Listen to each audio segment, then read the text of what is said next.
Bom dia, tudo bem com você?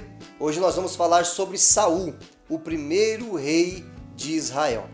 Saul, você vai aprender mais sobre ele lendo a partir do capítulo 8 de 1 Samuel. Saul, ele recebeu uma ordem do seu pai, ele era filho de Quis e ele era da tribo de Benjamim. Ele foi buscar as jumentas do seu pai que haviam fugido e essa era a intenção dele, buscar as jumentas. Mas lá na frente ele encontrou o profeta Samuel e o profeta Samuel disse que ele seria o rei de Israel, o primeiro rei de Israel.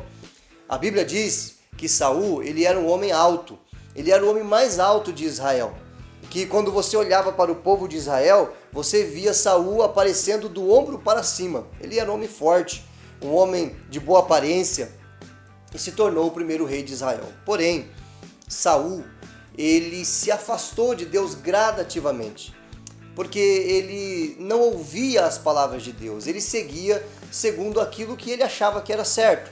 E ele desobedeceu a Deus diversas vezes, ele desobedeceu às ordens de Deus de diversas maneiras. E Deus então, lá na frente, depois de 40 anos do reinado de Saul, Deus rejeitou Saul como rei de Israel. Mas a rejeição de Deus veio bem antes do final dos 40 anos, porque Saul se afastou de Deus.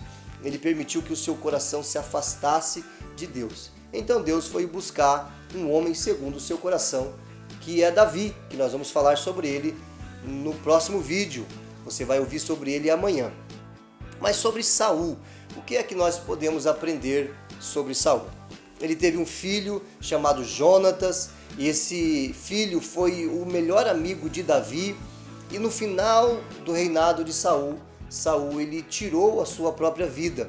Num contexto de guerra, ele preferiu tirar a sua própria vida do que ser morto pelos seus inimigos. Quando eles estavam perdendo a guerra, ele decidiu tirar a sua própria vida para não ser morto pelo próprio inimigo, ou o inimigo que estava pelejando com ele naquela guerra. A vida de Saul terminou de uma forma trágica. O seu filho Jonatas também morreu e a sua história não terminou de uma forma agradável, feliz. E ele não foi um bom exemplo de rei. Fica a lição para nós. Ele começou bem, mas terminou mal.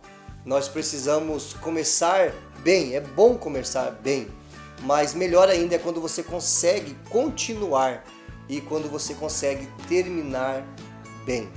Que essa lição possa ficar no nosso coração. Comece bem, continue bem, mas também termine bem. O próximo rei de Israel foi um homem segundo o coração de Deus e que assim nós também possamos ser segundo o coração de Deus como Davi. Que Deus te abençoe, que você tenha um ótimo dia.